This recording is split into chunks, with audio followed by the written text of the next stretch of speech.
Welcome to my channel. Try to hear the latest story.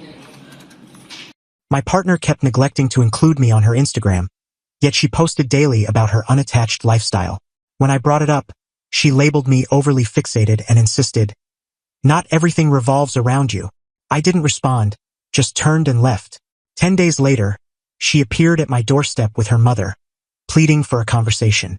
Before I dive in, I want to express gratitude for you reading this. It means everything. Here's a quick note. Only 8% of readers are subscribed. If you enjoy these stories and want to support more, a single click to subscribe makes a massive difference. I've never been big on social media.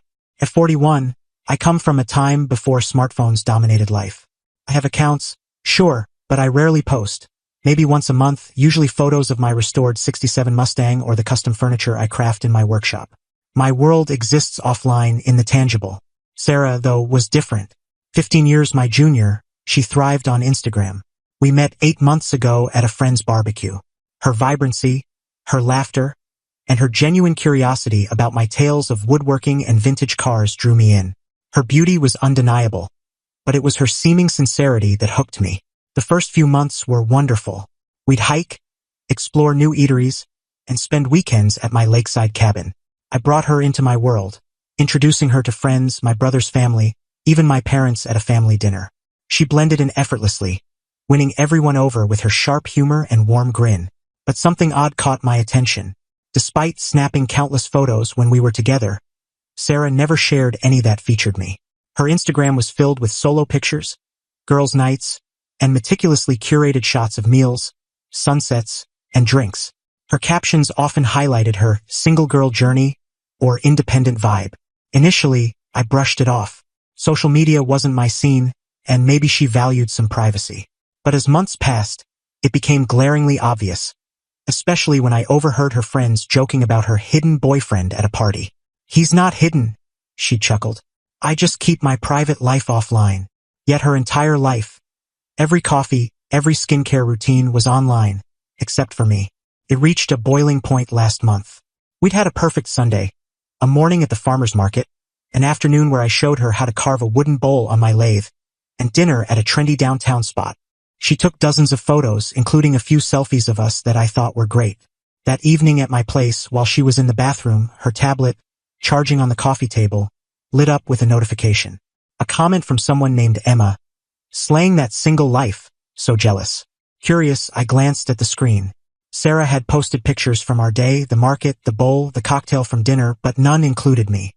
The caption read, "Sunday vibes. Solo summer. Thriving." When she returned, I asked directly, "I saw your Instagram post about today. You used hashtags about being single?" She got defensive immediately. "Were you digging through my tablet?" "No," I said. "It lit up with a notification. I was just surprised to see you call today a solo adventure when we spent it together." "They're just hashtags, Mark," she snapped. "They boost engagement. It's not a big deal." She grabbed her tablet, pulling it away. "But you never post us together," I said. 8 months, not one photo. "Not everything is about you," she shot back. "God, you're being so clingy. It's just social media. Why do you care?" "I wouldn't, except you're portraying yourself as single online. That doesn't feel off to you. What feels off is you turning this into a soap opera. It's my Instagram. I post what I want. Why are you so paranoid?" There it was, the deflection making me the issue for asking a fair question. I'd noticed this before but ignored it. Anytime I raised a concern, I was too emotional or overreacting. I didn't argue or shout. I just nodded, stood, and headed for the door. "Where are you going?" she demanded. "Home. This is your home.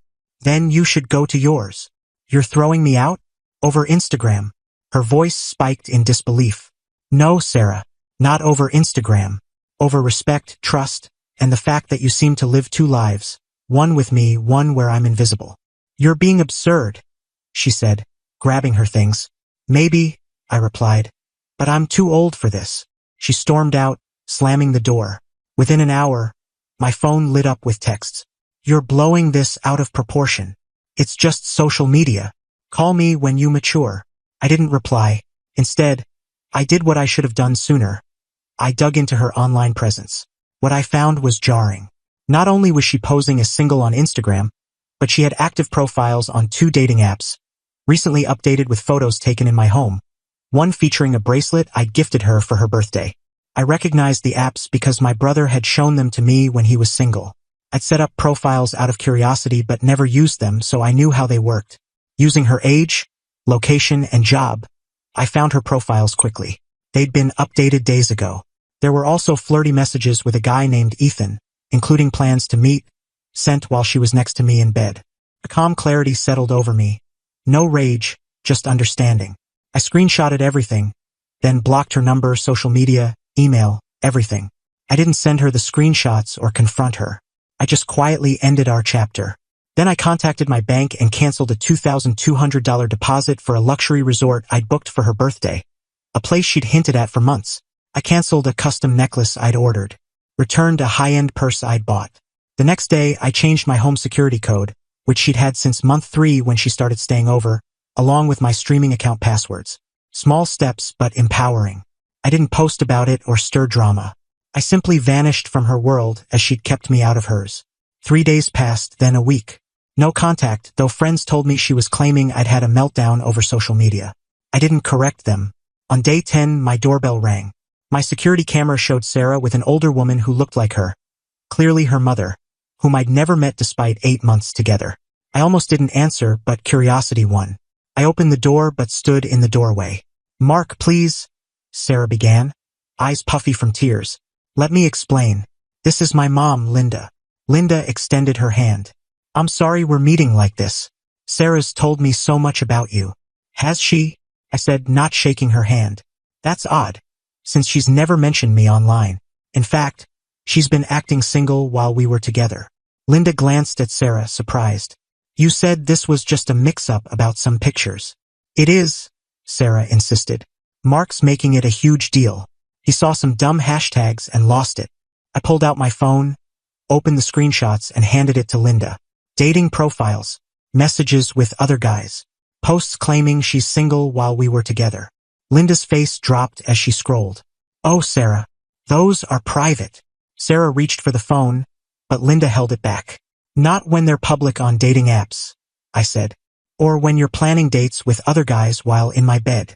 Linda returned my phone, looking embarrassed and disappointed. "We should go, Sarah." "No, Mark, please," Sarah begged. "I messed up. Those profiles were old. I forgot to delete them. Ethan's just a friend. The Instagram stuff is for my image. I'm building a following, and single girl posts get more traction." "Your image," I repeated. "Well, it's thriving. Our relationship, though, is done." As I moved to shut the door, Linda spoke. "Wait, please. I know you're upset, but with respect, Linda, this isn't about being upset. It's about self-worth. Your daughter didn't just slip up. She maintained a double life for 8 months and made me feel crazy for questioning it. That's not someone I want in my life, no matter how I feel about her." I closed the door firmly and watched on the camera as Linda led a crying Sarah to their car. As they drove off, I felt lighter. That night, my phone buzzed with messages from Sarah's friends, calling me cruel for shaming her in front of her mom. Apparently, Linda was so upset she'd driven Sarah home instead of to their planned lunch to fix things. I didn't respond. Instead, I texted our mutual friend, Tom, who'd introduced us. "Check Sarah's Instagram, #SoloSummer. Compare the dates to when you saw us as a couple." Within hours, the story spread. Her friend's angry text stopped. Tom called to apologize, saying he hadn't known she was like that. 2 weeks later, I got a certified letter from Sarah with a handwritten apology and a $2,200 check, the exact amount of the resort deposit I'd canceled, which she'd learned about from Tom. I tore up the check and sent it back with a note. "My silence isn't for sale." A month later, I'm doing well, better than well. I finished my Mustang, took a solo coastal road trip, and started dating again. I met a woman, Emily, at a furniture showcase. On our second date, she asked to take a photo with me for her Instagram. Sometimes walking away silently says it all. The best revenge isn't getting even, it's getting free. Edit. This story gained traction overnight. To address common questions. Yes, I should have spotted the red flags earlier. When someone documents their entire life online but omits their relationship, that's a warning. Lesson learned. No, I didn't share her dating profiles publicly. I showed her mom because they showed up at my house claiming it was a misunderstanding. The truth spread from there. On the age gap, 15 years is notable, but Sarah's 26, not a teenager. She's an adult responsible for her choices. The resort deposit wasn't about money, it was about principle. I don't want her cash. Yes, Emily knows about this. I've been open from the start. Update, 3 months later life has a way of circling back. That custom necklace I canceled? It was a bracelet with coordinates of the lake where I first told Sarah I loved her. When I canceled, the jeweler asked to finish it since he'd started. I agreed but changed the coordinates to my parents' lake house, where I spent childhood summers. Last weekend, I gave it to Emily, the woman from the furniture showcase. We've been exclusive for nearly 3 months. She shares our relationship online and introduces me as her boyfriend in person. Sarah sent a longer apology letter, owning her deceitful behavior. No check this time, just accountability. I appreciated it and sent a brief reply wishing her growth. Her Instagram has shifted, fewer posts, more thoughtful captions, no more solo hashtags. Friends say she's been reflecting deeply. Good for her. Linda sent a holiday card with a kind note about growth and second chances. I respect her for confronting her daughter's lies. The irony? This started because I was excluded from Sarah's curated online life, and now I'm with someone who proudly includes me. But the real difference isn't social media. It's honesty, openness, and respect. Some lessons cost a lot, but they're worth it. For both of us, it seems.